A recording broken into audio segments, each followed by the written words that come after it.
Hello class, this is Mrs. Ayodeji with a brief video about the topic of array list.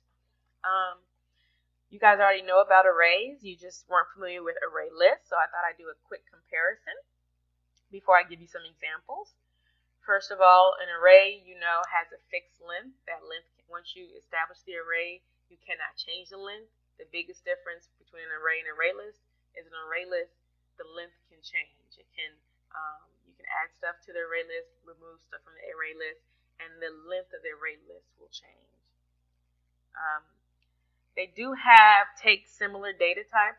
Arrays and array lists both take objects, but the big difference is arrays do not take primitive data types like int and stuff like that. But it does take generic data types. And if you want to know the difference between the two, if you've never heard of it, I'll talk about that later too.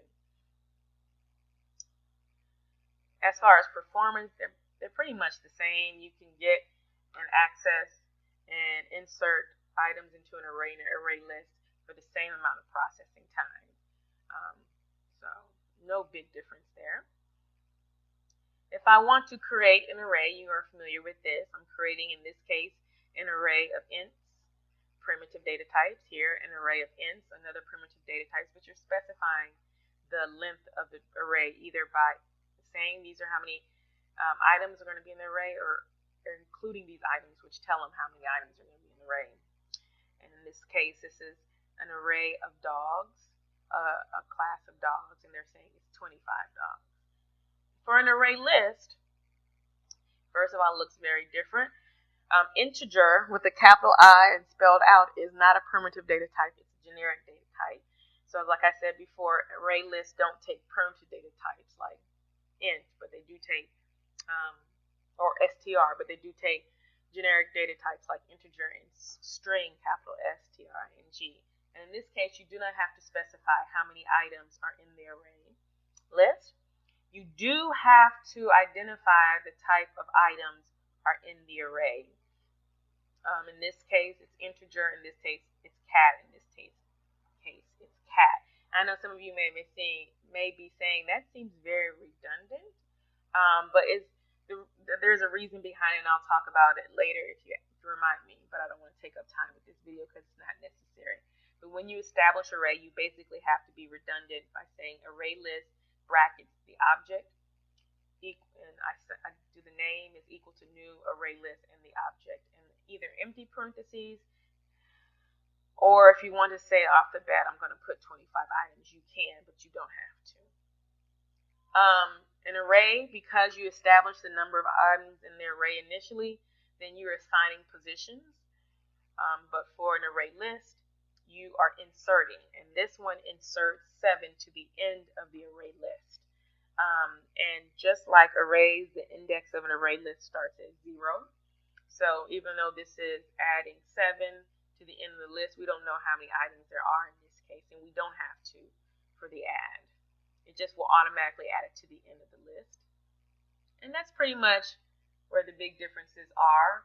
The only differences from the other methods are just how you get information.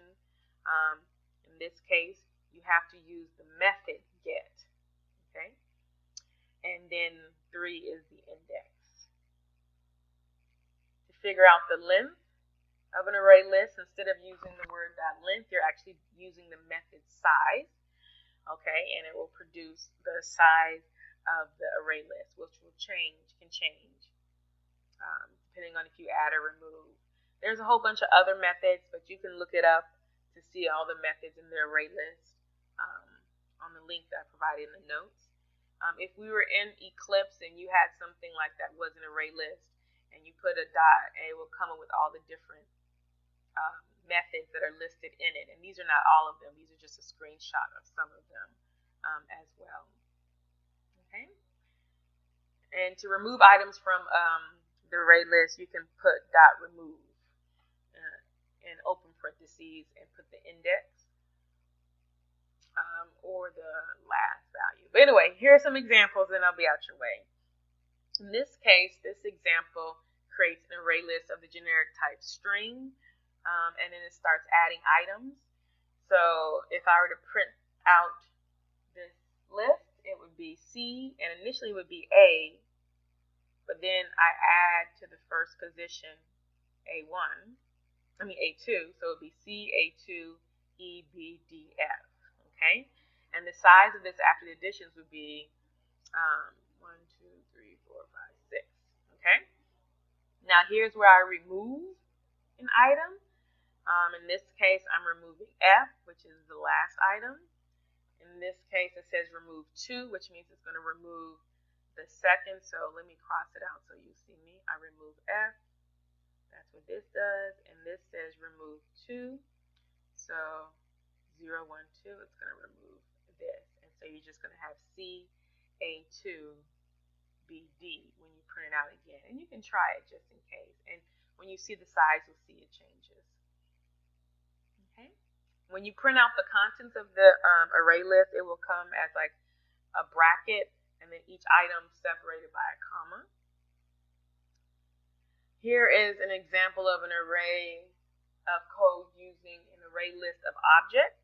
So as you can see right here, we specify this is an array list of bears, and this is how we specify it. And to fill in this, what we would do is we make a loop. And we start with I equals 0 because that's the initial index, and we increase it until we get to the number of bears that we're trying to add to this array list.